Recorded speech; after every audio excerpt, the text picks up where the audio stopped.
मेहरबान sir, good morning. बहुत बहुत स्वागत है आपका। देखिए, हम नई सीरीज की शुरुआत आप ही के साथ कर रहे हैं, अब से लेकर बजट तक बाजार के डायरेक्शन और उसके बाद भी, नो डाउट। लेकिन चलिए, सबसे पहले मार्केट डायरेक्शन बाद में लूंगा, पहले बजट का डायरेक्शन। क्या उम्मीद रखी जाए सर इस बजट से? क्या कुछ होगा, क्योंकि नई सरकार का पहला बजट? पर्सनल व्यू है कि अगले 10-12 दिन तक जब तक बजट आता है हमारे सामने, आई थिंक रोज प्रिंट मीडिया हो, आप हो, मैं हो, हम लोग एक्सपेक्ट करते जाएंगे कि बजट में क्या आएगा। सेक्टर्स लाइक फर्टिलाइजर्स हो, वो सारे सेक्टर्स हो जिसको हमेशा बजट में फेवर मिलता है, या गवर्नमेंट फोकस सेक्टर्स हो जैसा रेलवेज है, इंफ्रास्ट्रक्चर है, कैपिटल गुड्स है, वाटर थीम है, ये सारे सेक्टर्स में, ग्रीन एनर्जी, ये सारे सेक्टर्स में आई थिंक हवा थोड़ी और बढ़ सकती है ऑन एक्सपेक्टेशंस। मुझे नहीं लगता कुछ नेगेटिव आने वाला है जिससे मार्केट का जो डायरेक्शन है वो बदली होने वाला है। Market is going up because of the fact कि जो एक्सपेक्ट किया था 4 जून को, जहाँ पे मैं आपके चैनल में था, आप मेरे साथ थे, मैं कह रहा था कि जो एक्सप्लोसिव न्यू हाई आने वाला था शायद आके चला गया है, and we were not very sure what will happen. लेकिन मार्केट ने अपना पॉइज रिगेन किया, खास करके क्योंकि वही मंत्री जो मेन पोर्टफोलियो संभाल रहे थे वो वापस पावर में आ गए। तो I think from the government angle, from the budget angle, मुझे नहीं लगता कुछ नेगेटिव मार्केट सोचता है आएगा। कैपिटल गेंस की जो बात थी वो भी अभी कोई बात नहीं कर रहा है। I don't think anything is going to get tinkered जिससे direction of the market will change. और मार्केट ऊपर जाने का मेन कारण है कि there is too much of money coming into the market. जो डीमैट अकाउंट्स है जो करीबन 4 फोल्ड बढ़े हैं पिछले 5 साल में, I think 16 crore demat account से 3.5 करोड़ थे, और SIP की जो पैसे अराउंड 21,000 करोड़ हर महीने आती है जो 5 साल पहले 8,000 करोड़ थी। ये 2 मूल कारण है जिसके लिए मार्केट ऊपर जा रही है। भले आप और मैं समझे, मैं तो पक्का समझता हूँ कि मार्केट डेफिनेटली वैल्यूएशन वाइज काफ़ी एक्सपेंसिव है, लेकिन किसी को पता नहीं है कितनी देर, कितने महीने और वो एक्सपेंसिव रहेगी। और बजट के कारण मुझे नहीं लगता है कि जो मार्केट का वैल्यूएशन महंगा है उसमें कोई ज़्यादा फ़र्क आना चाहिए। लेकिन थोड़ी सी नॉइस बढ़ेगी अगले 10-12 दिन में, but I don't see any sharp crack coming in the market at least till the time budget आके पेश होता है तब तक। तो बिल्कुल ठीक बात है। बजट में कोई नेगेटिव संकेत आएगा नहीं बाजार के लिए, और बाजार तब तक गिरेगा नहीं। लेकिन अगर वो सर जो बात हो रही है ऑप्शंस पे किसी तरह के चार्जेस बढ़ा दिए जाएं, बहुत आजकल खेलो इंडिया खेलो वहीं चल रहा है ना सारा, तो उसका कोई असर पड़ेगा मार्केट पे? I think certain stocks definitely को ब्रीदर लेना पड़ेगा, ऑलरेडी हो चुके हैं। जैसे एंजल वन जैसे स्टॉक्स है, I think they already corrected bye 5-10-15% from the recent high, और इससे थोड़ा फ़र्क पड़ेगा। लेकिन कहीं पर अंडरस्टैंड हमें करना चाहिए कि इंडियन इन्वेस्टर्स और जिसको भी मार्केट में जो पैसे अच्छी तरह कमाने को सीखा भी है, स्ट्रेटेजी बना के कमाता है, और जो लोग खाली पंड करते हैं, 2 लोग में बड़ा अंतर है। So quite a few people lose but some people make money also. तो मैं समझता हूँ somewhere along the line people will accept जो भी आता है, will accept it and find a way out, because all this ultimately most of this are recorded trades. So I don't think besides blip जो आता है, blip जिसे कहते हैं, एक फॉल आता है, I don't think anything major will happen because of that. The bigger problem could have happened if capital gains gets tinkered with. अब capital gains tinker नहीं होता है, options में ऊपर नीचे फेरफार होता है थोड़ा सा। मुझे नहीं लगता कि it's going to be a major setback, थोड़ा सा blip ज़रूर आएगा, and that also will be according to me momentary. Okay, perfect. अब आइए सर बाजार के डायरेक्शन पर करते हैं बात। लाइफ हाई पर ट्रेड कर रहे हैं, क्या लग रहा है, क्या और तेजी बनेगी या थोड़ा ठंडा होना चाहिए? बजट से पहले, बजट से बाद, किस तरह से देख रहे हैं आप? अनिल जी, अगर आप मेरा पहला सेंटेंस सुनेंगे तो आपको लगेंगे कि मैं तेजी का घोड़ा नहीं हूँ, लेकिन मैं तेजी का घोड़ा हूँ। मैं कहता हूँ कि मार्केट आर फेयरली वैल्यूड। ये लेवल पर अगर आपके पास या मेरे पास कोई इन्वेस्टर आता है, कहता है 15 करोड़ का चेक है, मार्केट में इन्वेस्ट करके दे, अगले 1 साल तक मैं वो स्टॉक को देखना नहीं चाहता हूँ, तो ये सबसे बड़ा डिफ़िकल्ट जॉब है। क्योंकि सबको पता है कि मार्केट्स आर एक्सपेंसिव, सबको पता है कि markets are going up because of money coming इन।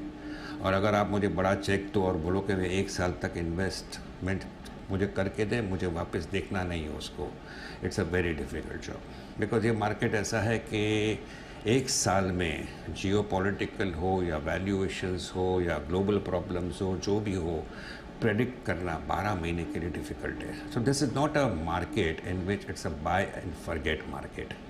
जो sectors which are doing well, जो कंपनी अच्छी तरह चल रहे हैं, उसके वैल्यूएशंस 50, 60, 70 टाइम है. ये स्टॉक बढ़ सकते हैं, ज़रूर बढ़ सकते हैं. मोमेंटम और liquidity can push them up higher. But कहना कि मुझे लॉन्ग टर्म लेना है, I think it's a very difficult job for anybody to advise anybody right now from a very very long term angle. तो buy and forget angle से ये market difficult है. ये मार्केट ऐसा है कि जहाँ पे आप लेते हो और अपना भाव आपको दिखता है, थोड़ा सा निकलते हो, दूसरा कुछ ढूंढते हो, जो लोग करते आ रहे हैं. I think that possibly could continue for some more time to come. तो बजट आएगा, बजट के बाद मार्केट में करेक्शन आएगा नहीं आएगा पता नहीं है. बट ये लिक्विडिटी और मोमेंटम अकॉर्डिंग टू मी, जो मार्केट्स मैं समझता हूँ महंगे हैं, they could remain expensive for quite a long time to come. It is very very difficult to predict. मैं नहीं, आप नहीं, I don't think anybody can predict. लोग कहते आएंगे कि बाज़ार महंगा है महंगा है महंगा है, फिर भी मार्केट में अपॉर्चुनिटी आते रहेंगे, किसी को छोड़ना नहीं है. So it is possible.